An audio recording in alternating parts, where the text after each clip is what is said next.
Hey guys, today I'm doing an Acer Swift 3 power jack repair. We do this for $69 parts and labor at PCRepairHelp.net. And as you can see on this one, I'm going to try plugging it in here. It's got a really loose connection where you plug it in. You can kind of wiggle it back and forth for that power to come on and off. And it just goes back and forth from AC to battery power. The light on the other side that you can't see in the video is kind of flickering on and off. And the connection itself is kind of loose inside there. It should have a snap feel when you plug it in, just like when you first bought it. And when you try to plug this thing in, it just comes out very easily. So if you see that light, there it goes. It kind of comes on, comes off. You hold it, that tip of the power cord, in just the right direction for it to stay powered on. And so what that means is that internal DC jack is broken and needs to be replaced. And with this Acer Swift laptop, it needs to be taken apart to the motherboard completely to access that soldered-on jack. And so I start out here by removing all the bottom screws so I can take off the big bottom panel.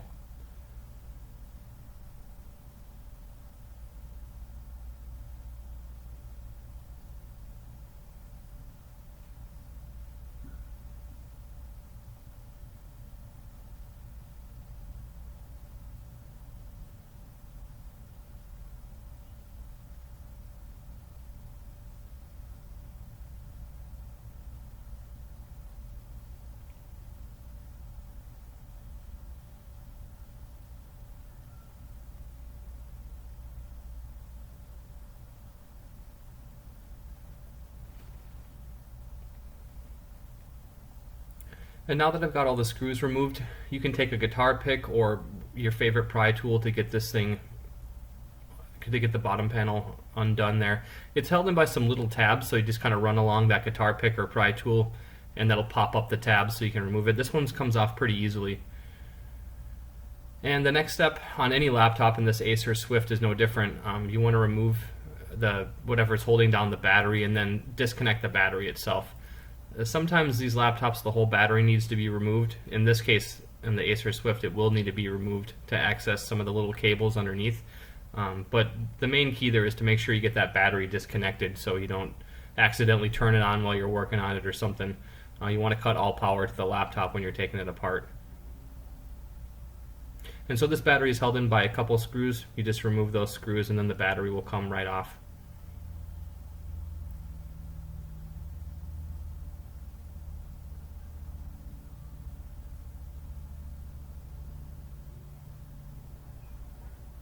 And now that the battery is removed, you can just detach all the cables. I believe all the cables for this one is the speaker cable, the CMOS. I don't like to remove or detach the CMOS cable, rather. I just like to kind of pry it up so it can come off when I take out the motherboard, but I don't like to detach it because that'll clear the BIOS settings. But you want to take off the speaker like I'm doing right now, detach that speaker cable, detach the CMOS, and then you're detaching some kind of front panel and a touchpad and the backlight cable and the wireless leads and the keyboard cable and the fan as well.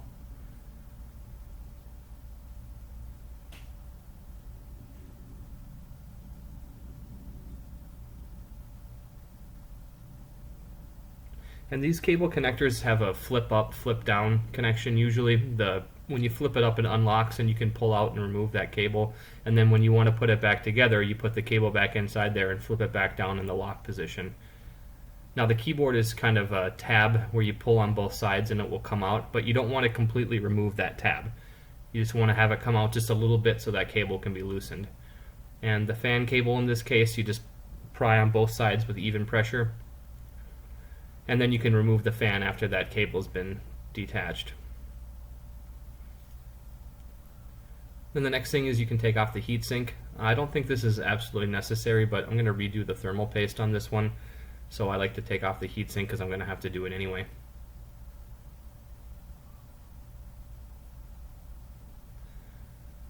And next I detach a little I/O cable there that connects the I/O board to the motherboard.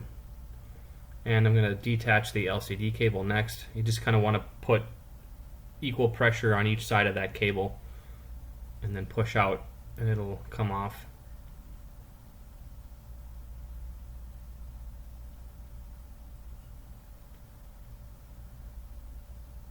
And next I'm going to remove the two screws that are holding down the LCD hinge. That hinge is kind of going over the jack, so it needs to be pried up a little bit. And once you remove those screws, you can just open the laptop a little bit, and then you'll be able to easily push that hinge up so you have access to the jack. And the next step is to remove the 4 motherboard screws. That first one there that I removed is a small, not very long screw, so you want to be able to be careful because the other 3 screws are longer, so you don't want to put a long screw in that short screw hole. You could damage the board or damage the keyboard underneath, so be careful when you're doing that. And once those screws are removed, you can take the motherboard out of the chassis there. And now you're going to have access to the jack, which is a soldered-on connection, as you'll see here. So that little port with the yellow piece is what we're going to replace.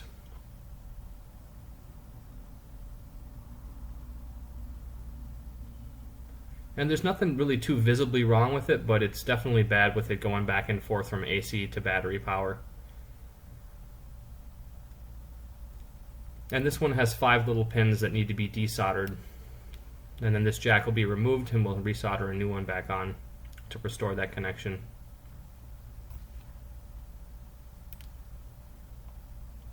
And the next part of the video here is the soldering process.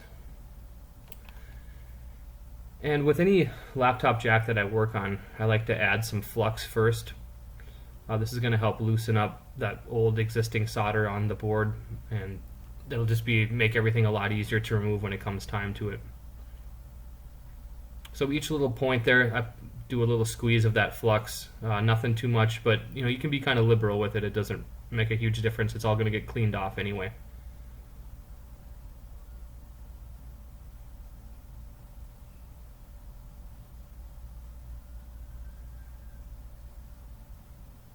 And the next step here is just adding some solder to the existing solder and solder points. This will really help get that flux and that solder flowing in there, get everything heated up.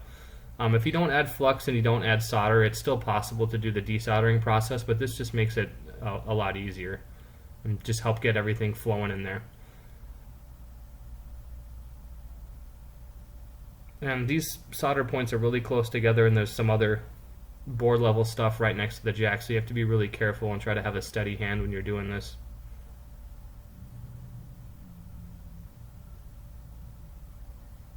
So after the solder is added to it in the flux, now I can take my desoldering braid, and that's going to remove the solder that I applied in the old existing solder. So here I am just heating it up a bit, and then I'm going to take this solder braid, I'm going to put it over that solder point, and then put the iron on top, so that'll suck the solder into the braid. And you just want to do this until there's no solder left. And you'll kind of see an empty hole a little bit around the pin there when you know you've gotten all of it out of there, and it'll stop coming up on the braid too.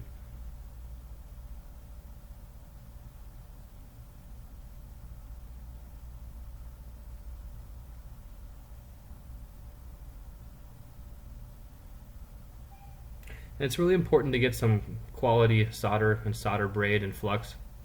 I'll put some links in the description on where to get these. But there's definitely better and worse desoldering braid that you can get. Some of the cheap stuff I've seen that you can buy at like a Radio Shack does not work well at all.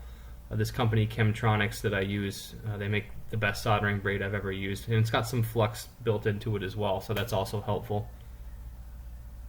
But just the way the braid is constructed is really good compared to some of the other ones, along with that flux inside there to help everything get going.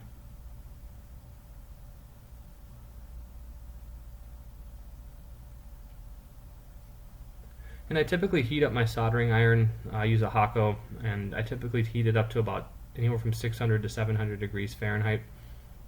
Here you can see me just removing the desolder braid that I used. You want to, after you get a little bit of that desoldering braid used, you do want to remove some of it so it doesn't dangle there and touch some of the components by accident, because it is all very hot and heating up. So after that braid is used up for a little bit, you can just take a whatever cutting tool and remove some of it, and then you can go back at it again. And sometimes this entire process needs to be repeated. There are times where I'll use all the desoldering braid, and it'll still have some solder stuck into there, so that's kind of when you have to start over again and reapply the flux and reapply the solder to try to get it flowing. So if you don't get it on the first try, that's okay. Sometimes you do, sometimes you don't. There's lots of times, or individual pins where I'll have to go back and redo the process again.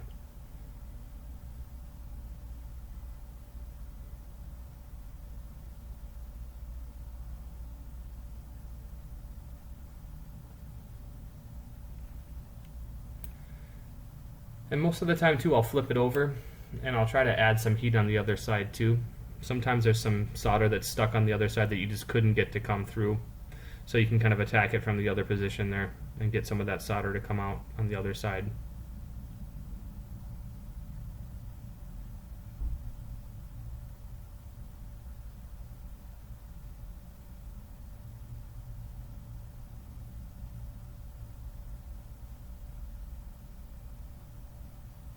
But I'd say this Acer Swift 3 is probably about a medium capability of getting the solder out. And the way to test another way to test if you've got enough of that solder out, you can take a needle nose pliers and kind of wiggle it a little bit. If you've removed enough of the solder, it should come out fairly easily. As you can see in this case here, it's loose definitely, but it's not coming out easily. So this means I need to go back and do some more desoldering and try to remove some more of that solder in the through holes.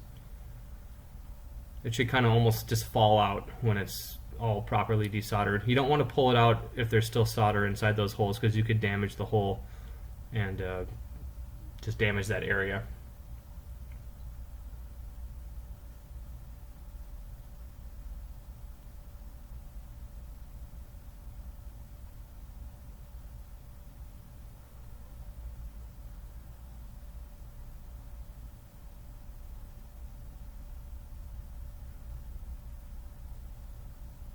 So what I'm doing here is I try to take that braid and get at it from all angles. You can kind of put the braid in 4 different spots around that pin on the north, south, east, and west part of it. And just try to get that soldering braid on there at all angles.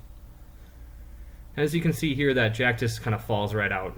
And that's what we're looking for.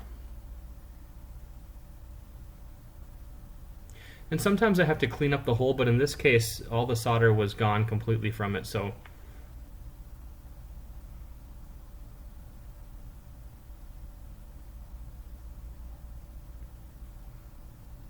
now I'm going to grab a new jack for this thing. It's a different color, but it's the same exact part. It's black instead of yellow, but that doesn't matter.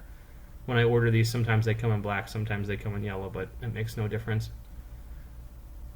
And you want to make sure that you put it on the right side. Sometimes these pinouts will actually let you put it in wrong, and it really stinks if you put it in wrong and solder it and then realize that you've done it wrong and you have to do the whole process again to remove it.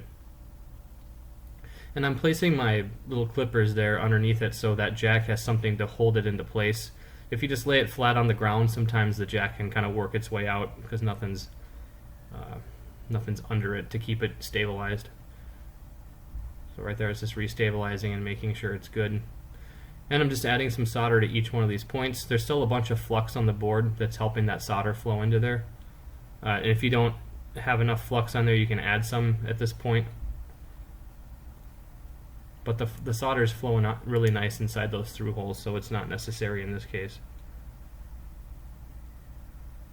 And once you've had that solder on there, just make sure you or go back with the iron over it again and make sure that that solder has gone through on each side. And now that the solder job is done, I take some 99% alcohol. You don't want to buy the stuff that you get at Walgreens or something. It's got to be right around that 99%, 95% alcohol. And I'm just cleaning up the board where all that leftover flux is. Just getting it all nice and cleaned up.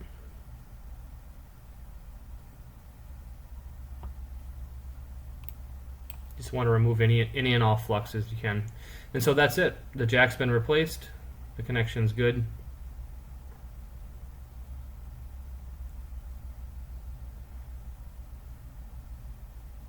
Got a nice solid connection on there. Everything went well. And after the video, I put it all back together. Everything powers up just fine. So this is another successful repair. Thank you guys so much for watching. If the video helped, please give it a like. Thank you guys so much. Have a good one.